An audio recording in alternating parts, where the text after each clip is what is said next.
Thank you. This is mind-boggling. Detective, you may step down. I'll excuse the jury. What you people was trying to do is not fair. Hearing Darrell Brooks Jr. accuse the court of not being fair and of their unfairness being mind-boggling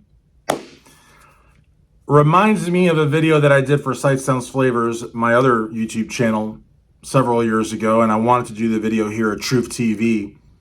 TroofTV on YouTube.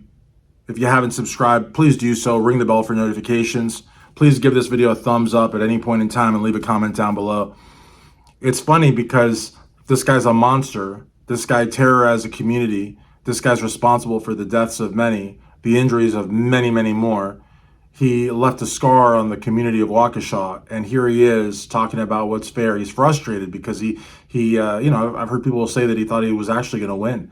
I've heard that on the day the verdict was coming down, he asked for the shackles to be removed because he thought he was going to walk out of the courthouse a free man. I mean, you know, just we're talking about a level of derangement and delusion and insanity, but not in the you know, incompetent kind of way, but in just the outrageous kind of way.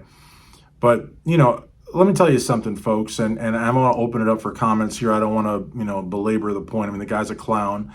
We know he's a clown. And the fact is, I give Judge Jordan 97. I always have. People have given her a lot less than that. People have given her a 60, which is an F. You know what I mean?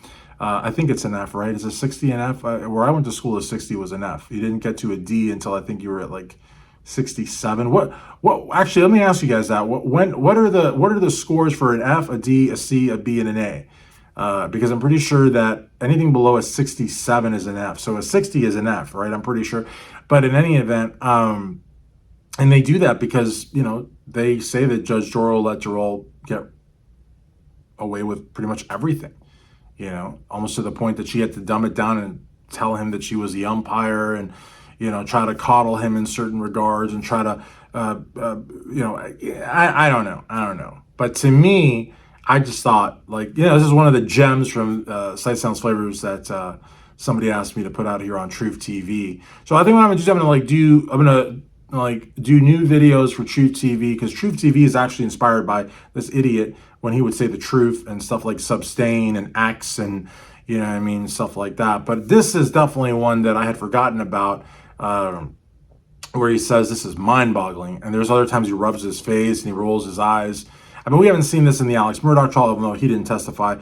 We didn't see this in the Deadpool killer. He didn't testify. Wade Wilson. We didn't see this. We may see, we're not going to see this in the Luigi Mangione, because, you know, that guy's not going to testify. He's not going to say 2 words because he's got this legal dream team around him like OJ did. But we haven't seen anything like this trial since this trial, before this trial, and arguably we will never see anything like this in the future either.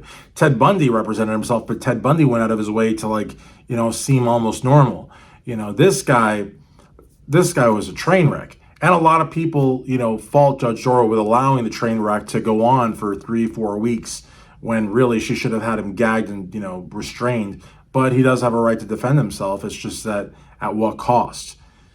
That's up to you. But he thought it was mind-boggling, and he thought that the whole proceedings were not fair to him. What say you? And please, again, like, comment, and subscribe to TroofTV.